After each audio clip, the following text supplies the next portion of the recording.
Well, we're now into week 3 of the 2023 NFL season, and I don't know where you can make of your team so far. They're either 2-0, or at least my team 3-0. But we'll get into that in a bit. 1-1 or 0-2. Some of you may be saying, "Oh, we're gonna go on this big run already," or there are some things to clean up, or well, our team is doomed. But there's still a lot of season left, and it's only the third week. So let's talk about this third week, shall we? So week 3 of the 2023 NFL season is here, and let's get into this game slate for this coming week of another football week, if that makes any sense. That's a sentence. But anyway, we started things off on Thursday Night Football, only on Amazon Prime Video for that Jeff Bezos money, as my San Francisco 49ers got the Jeff Bezos treatment, taking on the New York Giants in their home opener, in a battle of offensive and defensive lines that affected both quarterbacks. But Brock Purdy and the Niners made a big splash play or two to run away with victory over the Giants, 30-12.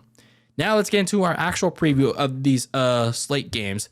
Starting on the Sunday side, in the early morning portion, you have the Indianapolis Colts at 1-1, taking on the 2-0 Baltimore Ravens.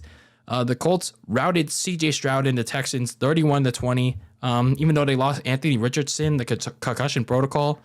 And at this time, he still hasn't cleared concussion protocol.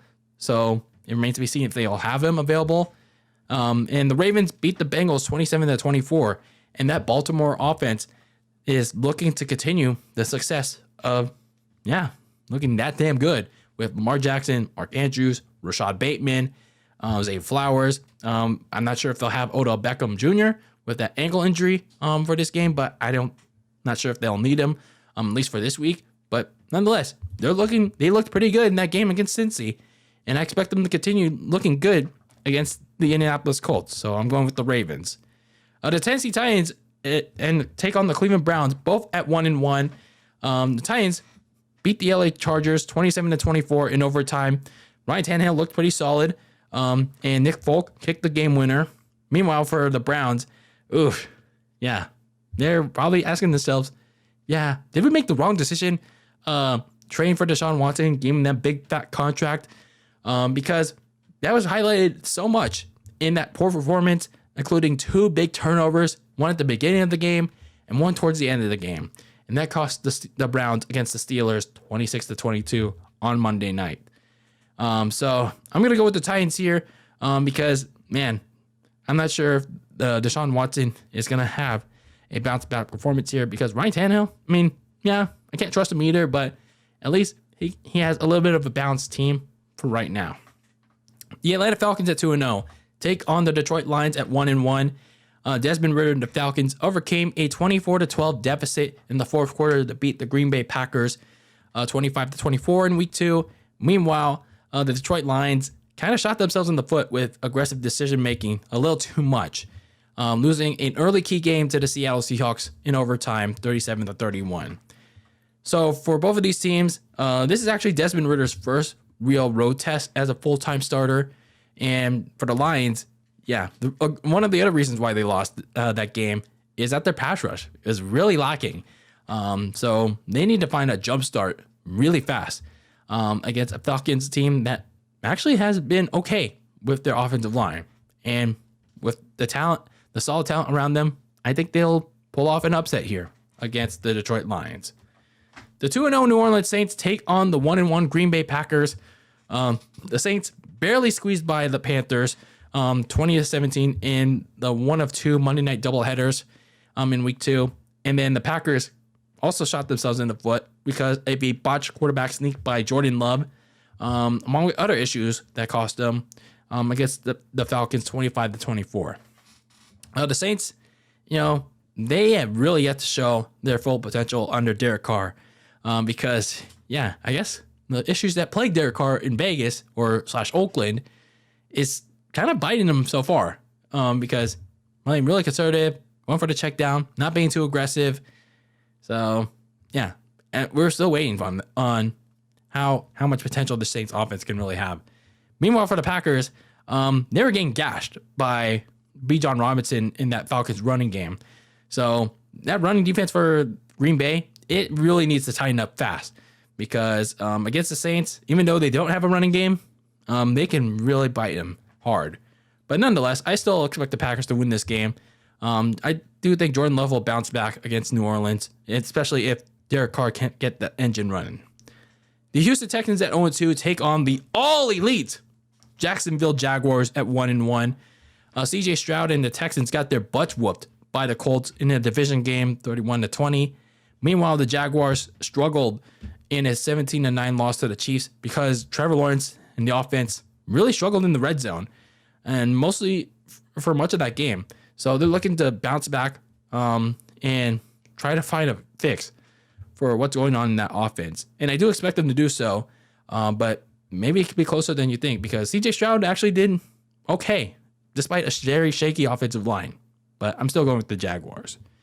The 0-2 Denver Broncos take on the Miami Dolphins at 2-0 in their home opener in the Miami Gardens. For the Broncos, they really need a win, like desperately need a win here, because they blew a golden opportunity to win against the Raiders in Week 1, and then they really blew it against the Washington Commanders this past week in Week 2 by blowing a 21-3 halftime lead, and they couldn't even come back to beat Washington in a failed comeback attempt of their own. Not even a Hail Mary, and not even a Hail Mary again in a 2-point conversion. Like, yikes. Meanwhile, for the Dolphins, they held off another one of those crazy Patriots comebacks to beat them 24-17. And that Dolphins offense, they still have room to improve, but Tua Tagovailoa and the offense, even though they're not really going for the deep ball like too crazy yet, I think they're finding different ways to win. And it's proven to be pretty efficient. And I do think they'll use those ways to beat the Broncos again. Again? Yes. I don't know. Either way, I think they'll beat the Broncos in Week 3. The 0-2 LA Chargers take on the also 0-2 Minnesota Vikings. The Chargers blew multiple opportunities to steal a road win over the Titans in overtime. Meanwhile, for the Vikings, they shot themselves in the foot one too many times with turnovers, and they tried to come back in that game against the Philadelphia Eagles, but it was too little too late as they lost to them 34-28. So, yeah, both of these teams are really in need of a win because, especially for the Chargers head coach, Brandon Staley, his seat is flaming hot. I don't know why. I can't believe I have to say this again. I don't know why the Chargers kept his ass as head coach, especially after the collapse that happened back in January with that playoff loss to the all-elite Jaguars. Like, how is he still the head coach of the Chargers? It doesn't make any sense. Meanwhile, for the Vikings, they really have to take care of the football, man. Like, this is like the second week in a row where they had multiple turnovers in that game against not just the Bucs, but against the Eagles. Like, take care of the football. If they take care of the football, they'll beat the Chargers. They will. The New England Patriots at 0-2 hope to get a win against the 1-1 New York Jets. They suffered, the Patriots, that is, another unlucky loss as they fell strangely short, 24-17 to the Dolphins. Meanwhile, for the Jets, in their first game without the injured Aaron Rodgers, were expectedly dominated by the Dallas Cowboys 30-10. Why do I say expectedly? Well, like I said, they lost Aaron Rodgers for the season with the torn Achilles, and they had to go back to Zach Wilson under center. And, well, at this rate, they're looking to salvage any hope with Zach Wilson at quarterback. Meanwhile, for the Patriots, they're just looking to turn their luck around because, I mean, their offense is doing okay. It's just that they just really can't get any wins right now. But I do think against a team that they've beaten so many times consecutively, I do think they'll get one here. For the Buffalo Bills at 1-1, they take on the Washington Commanders at 2-0. They bounced back, the Buffalo Bills, that is, in an easy win against the Raiders in Week 2. Meanwhile, for the Commanders, they erased that 21-3 deficit in the Mile High before they had to survive a crazy comeback attempt from Denver to beat them 35-33. So, this is kind of a litmus test for the Washington Commanders. They beat Arizona, who is a tanking team, or at least should be. And then for in week 2, they came back all the way down from 21-3, and then survived a comeback from Denver. So now this is kind of a big test for them against what at least should be a Super Bowl contender in the Bills. So they're seeking an upset with this revamped offense with Sam Howell, who actually is doing okay, but that offensive line gives me worry. But this offense, when it does protect him, he's actually been doing all right. Meanwhile, for the Bills, when Josh Allen does have his little turnover issues, but they're looking to reestablish that identity with Stephon Diggs, Dawson Knox, and that win against the Raiders seems like it is a start. So I think I'm going with the Bills here.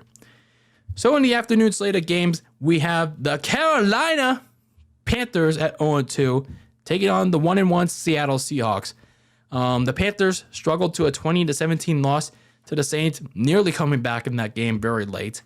And then for the Seahawks, they bounced back from a bad week 1 to beat the Lions in overtime, 37-31. Unfortunately for the Panthers, they will not have their rookie quarterback, Bryce Young, with I think it was an ankle injury or knee issue that's going to hold him back from playing this week. So the Red Rifle, Andy Dalton, is going to play in this game against Seattle. Meanwhile, for the Seahawks, they're going to be looking to generate more quarterback pressure, and they probably will against Andy Dalton after the Seahawks barely got any in the first 2 games. So I expect the Seahawks to win this game. The Dallas Cowboys at 2-0 go to the desert to take on the Arizona Cardinals at 0-2. The Cowboys dominate Zach Wilson and the Jets 30-10. The Cardinals, man, they blew a 28-7 lead and losing to the Giants 31-28. But hey, it helps your tanking effort, right? But anyway, Dallas's defense, though, they took a major hit, though, this recent week because corner Trayvon Diggs took a non-contact knee injury, and that turned out to be a torn ACL. Like, oof. Just a very major blow to that Dallas secondary. So it's going to be very interesting how they move forward without Trayvon Diggs, one of their big playmakers. I mean, sure, you have Michael Parsons still, but that secondary is going to take a major hit. So you really need your pass rush to step up. Meanwhile, for the Cardinals, yes, they choked it away against the Giants. They can still try to make things interesting with their pesky pass rush, but they're really going to need your offense to try and do something with Josh Dobbs under center to try and pull off an upset. But I'm going with Dallas. The Chicago Bears, yes, Bears football at 0-2 take on the Kansas City Chiefs at 1-1. Justin Fields and the Bears struggled once again, losing to the Tampa Bay Bucks 27-17. Patrick Mahomes and the Chiefs, they struggled too, but they managed to squeeze by the Jaguars 17-9. For the Bears, it's not looking good for Justin Fields. It's like they're trying to give him all the help that he can. I mean, the offensive line, they're doing decent, but it seems like Justin Fields is having a really hard time processing the defense, and his receivers are getting open. Like I saw that like game against the Bucks. His receivers were pretty wide open, and yet he still can't see them. He still can't process it, and he just took like a big sack, 1 or 2 big sacks. That's why the Bears lost that game. So it's like, ugh. And I can't really blame Bears fans for some of them at least for questioning Justin Fields. So yeah, it definitely is time to start questioning him. Meanwhile, for the Chiefs, it seems like it's still working out some of the kinks, especially at the offensive line and receiver spots. But I mean, are you really gonna take the Bears over the Chiefs in this game? No. No. Then in the Sunday Night Football game of Week 3, you have the Pittsburgh Steelers and the Las Vegas Raiders going head-to-head. Both teams are 1-1. The Steelers' defense really stepped up to help their offense beat the Browns 26-22. Meanwhile, for the Raiders, they got their butts whooped in Buffalo 38-10. But hey, they're going home. It's Jimmy Garoppolo's debut as a Raider. Oh, man. I bet Raider Nation is ready to see this problem unfold. Oh, boy. on national television, pal. You get to see our problem, which was the Niners, become your problem, Raider Nation. But anyway, yeah, this is going to be a battle of mid. Like, Kenny Pickett in the offense, man, it was just bad. It was just bad these past 2 weeks. They still need to have their signature performance, and I don't think they're going to get it here. But at least their defense can bail them out, right? Because Jimmy G in the offense, they could also be in for a rough game if their offensive line continues to struggle against TJ Watt and that Steelers defense. And they probably will. So I'm picking the Steelers. And then week 3 concludes with yet another Monday night doubleheader that will crush the man, the stale and repetitive man, Becky Lynch, and the Judgment Lame on Monday Night Raw. Yes, another Monday night McDoubleheader that will crush Monday Night Raw. Basically everywhere. Stop making these excuses, WWE fans, wrestling fans, for why Monday Night Raw, WWE is succeeding. No. The quality of the show is stupid. It sucks. When you look at football, people will watch that regardless of how the games are. Not wrestling, not Raw, okay? They'll watch football, not Raw on Mondays. So shut up. So anyway, you have the Philadelphia Eagles at 2-0, taking on the also 2-0 Tampa Bay Bucks. Last week not on Raw, in week 2, DeAndre Swift led the running way as the Eagles took advantage of the Vikings' 4 turnovers with a lot of rushing, I guess, to hold them off 34-28. Meanwhile, for the Bucks, they put together an all-around performance. Baker Mayfield, pretty solid in that game, to beat the struggling Bears 27-17. So speaking of Baker Mayfield, yeah, played a pretty solid turnover-free football so far. Now, a big test awaits against the reigning, defending, undisputed NFC champions in the Philadelphia Eagles, who are getting back some players for this game, but it remains to be seen if they'll be back like fully healthy for this game against the Bucks. I'm still going with the Eagles in this game, but who knows? Baker Mayfield might make things very interesting for this one of 2 Monday Night McDoubleheaders. The other Monday Night McDoubleheader game is the LA Rams at 1-1 taking on the 0-2 Cincinnati Bengals. The Rams did make it tough last week in week 2 against my 49ers, but a few critical mistakes by Matthew Stafford caused them to fall short against them 30-23. Meanwhile, for Joe Burrow and the Cincinnati Bengals, they really struggled against the high-powered Ravens in that 27-24 loss. And I think things might get worse for Cincinnati because they don't know at this time if Joe Burrow's going to play. And whoever their quarterback is doesn't even have a backup to the backup. Ugh.